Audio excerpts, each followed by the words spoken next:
बिस्मिल्लाहिर्रहमानिर्रहीम। मेरा दोस्त वो है जो खुफिया तौर पर मेरे ऐब मुझे बताएगा। तुम्हारा राज तुम्हारा कैदी है। एक बार जब आप उसे जाहिर कर देते हैं तो आप इसके गुलाम हो जाते हैं। अगर गुर्बत एक आदमी होता तो मैं उसे मार देता।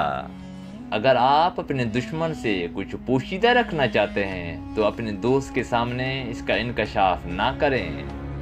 एक गरीब आदमी अपने ही मुल्क में गैर मुल्की की तरह होता है।